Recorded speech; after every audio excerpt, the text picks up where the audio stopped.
The following video will contain content meant for mature audiences, so if I hear you laugh at the word booty once, I'm afraid you'll have to leave.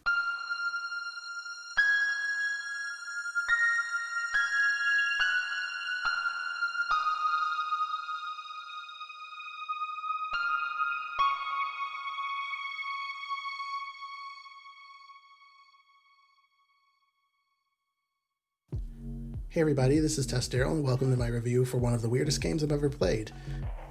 Now that list of weird games is a relatively long one, but this game is pretty high up there. This is a review for a little game known as My Friend Pedro, Blood, Bullets, Bananas.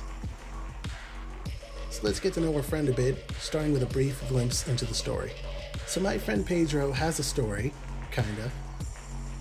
You wake up somewhere with little to no recollection of who you are, and the only one who can guide you to some sort of answer is a floating banana that only you can see.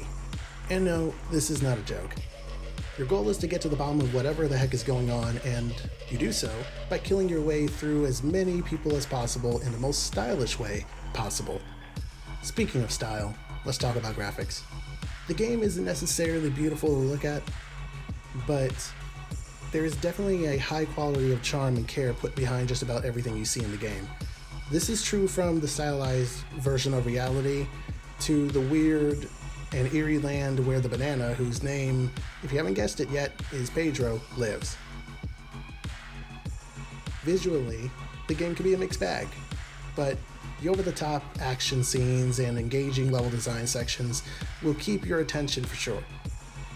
Now let's peel back our ears and take a listen to the sound. I am not apologizing for the pun. Sound-wise, the game is pretty solid. It's easy enough to follow, though I feel like weapons like the assault rifle leave a bit to be desired in regards to how impactful the sound is, but overall, the sound quality is great. Let's move on to the music real quick though. Musically, My Friend Pedro has some bangers, with some synth dance music and stuff like that makes you want to get up and dance. I normally only buy some tracks from video games for the sake of reviews, but this may be another Hollow Knight case where I end up buying the whole thing. Anyway, let's get on with the real meat, potatoes, and bananas of this game, the gameplay. My Friend Pedro is a platformer first and a shooter second. Whichever you see it as is up to you, but for me, shooter second, platformer first. There are more moments in the game where you'll need to simultaneously time your jumps and leaps and bounds, as well as figure out a small jumping puzzle or two. Then there are sections where you're just laying waste to enemies.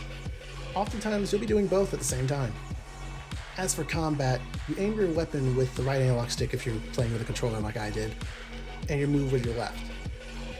You can also trigger slow motion, or slow-mo mode, I don't know how you would want to put it, by clicking the left analog stick to get more precise shots on enemies or explosives or whatever you're trying to hit. Or if you're just trying to be cool. Sometimes I just trigger it just because it looks cool.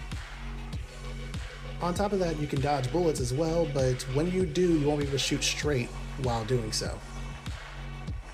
This game is about causing as much damage as you possibly can, as quickly as you can, and as stylishly as you can. Also, you get a score at the very end of each level, and dying prevents a bonus from being applied to it, so try not to die. You're surprisingly squishy. In fact, if I remember correctly, you don't have a lot of health, so mind yourself, pace yourself, and just be aware of your surroundings, and you'll be fine. But eventually you will have to pick it up because, again, the game does reward you for doing it quickly. So, once you find the sweet spot, the momentum will be hard to stop. I wouldn't say that the game is necessarily difficult either. It's got a relatively low and unintimidating skill floor, but a very high skill ceiling, if I'm phrasing this right. That said, if you get careless in the later levels, you will die a lot, so be careful. But with that, let's move on to the final verdict. If you are a lover of action-packed platforming with some satisfying gunplay like I am, then this is a game that you might want to go for. Yes, I'm trying to say this is a go for it. If you're not, and have limited patience with really getting to learn the ins and outs of a game's mechanics that will grow and change per major section, then I probably couldn't recommend this game to you. That said, the game is very short, hence why this review is a bit shorter than usual, and can be cleared in one sitting. I finished it just under 4 hours. But unless you think you'll play through this game over and over again, I'd also say wait for it to go on sale, since its normal price on Steam is about $20. Don't get me wrong, I had a blast with this game, but it's not worth the full asking price if you ask me.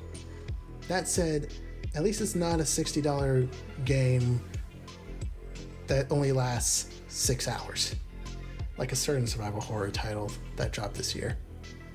Yes, I'm still salty, leave me alone. Because if that were the case, this game would definitely be a caution, just like that one.